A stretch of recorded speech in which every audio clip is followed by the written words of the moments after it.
जय गुरुदेव। मन की फसावट को लेकर परम पूज्य स्वामी जी महाराज ने एक बार सत्संग में प्रेमियों को एक कहानी सुनाई। स्वामी जी महाराज ने सुनाया कि एक बार की बात है, एक साधु जी थे और उनका एक शिष्य था। तो एक बार साधु जी कुंभ स्नान करने जा रहे थे, तो उनके साथ में उनका वो शिष्य भी था। तो जाते समय रास्ते में एक सुनसान जंगल पड़ा। जंगल में से जाते समय साधु जी ने अपने शिष्य से कहा कि बेटा तुम यहीं एक झोंपड़ी बना लो और फिर उसी झोंपड़ी में रहकर इस जंगल में ईश्वर की आराधना करो और ईश्वर को प्राप्त करो। वो शिष्य साधु जी की बात मानकर वहीं रुक गया और साधु जी कुंभ स्नान करने के लिए आगे रवाना हो गए। उस शिष्य के पास 2 लंगोट थे। एक लंगोट वो पहनता था और दूसरे लंगोट को धोकर सुखाने के लिए धूप में फैला देता था। तो एक लंगोटी फटी थी और दूसरी लंगोटी सही थी। तो जो लंगोटी फटी थी उसको वो कुटिया में पहनता और जो लंगोटी सही थी, फटी नहीं थी, उसे पहनकर वो गांव में जाता और गांव वालों से कुछ मांग कर ले आता, खाता पीता और भजन करता। तो एक दिन उसने देखा कि चूहे ने उसके लंगोट को काट कर उसमें कई छेद कर दिए हैं। अब वो क्या पहने? तो वो गांव में गया और लोगों से एक लंगोट मांगा। लोगों ने उसे लंगोट दे दिया। थोड़े दिनों बाद फिर उसके लंगोट को चूहे ने फिर से काट खाया। तो वो फिर से गांव गया और लोगों से इस बारे में कहा और लोगों से लंगोट मांगा। तो लोगों ने उसे लंगोट दे दिया, लेकिन साथ ही साथ ये राय भी दी कि चूहा तो बराबर लंगोट काट देगा, तो कब तक लंगोट बजाते रहोगे? ऐसा करो, तुम एक बिल्ली ले जाओ और अपनी कुटिया में रखो।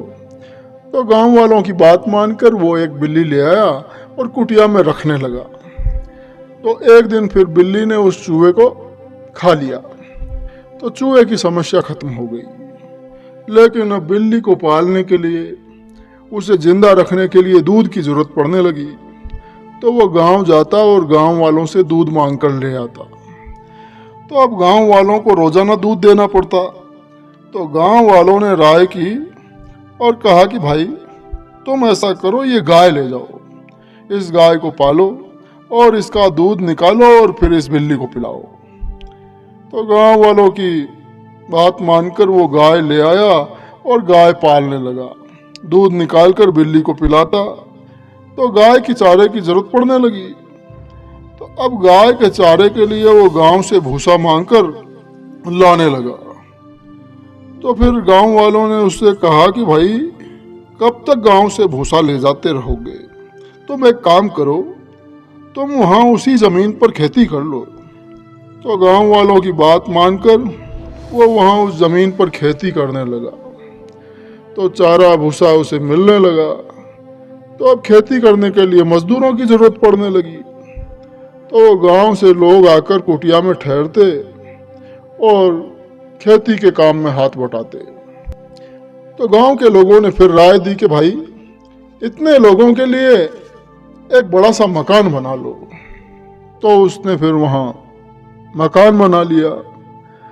तो घर गृहस्थी खेती बाड़ी के काम को संवारने के लिए औरत की जरूरत पड़ी, क्योंकि वो सब काम ठीक से करती है। तो लोगों ने राय दी कि भाई एक काम करो, शादी कर लो। तो गांव वालों ने उसकी शादी भी करा दी। तो अब वो शिष्य पूरा जमींदार बन गया। पूजा पाठ सब पीछे रह गया और ऐसे करते करते 12 साल बीत गए। तो 12 साल बाद फिर एक दिन उसी रास्ते से उसके गुरु, वही साधु जी, दूसरी बार कुंभ स्नान करने जा रहे थे।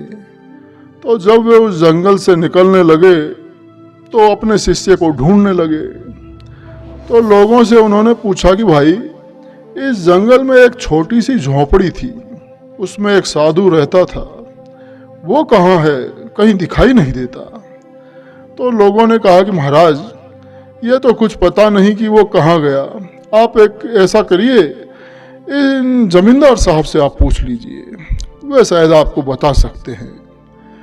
तो जब साधु जी उन जमींदार साहब से मिले तो सामने शिष्य को ही जमींदार रूप में देखकर अपना माथा ठोक लिए और कहे कि गुरु की आज्ञा को न मानकर दुनिया के लोगों की राय मानता रहा, बात मानता रहा, इसलिए तुम्हारी ये गति हो गई है। तो परम पूज्य स्वामी जी महाराज ने ये कहानी सुनाकर बतलाया कि गुरु की बात को सदा सिर माथे रखना चाहिए, दुनियादारों की बातों में नहीं फंसना चाहिए। जय गुरुदेव।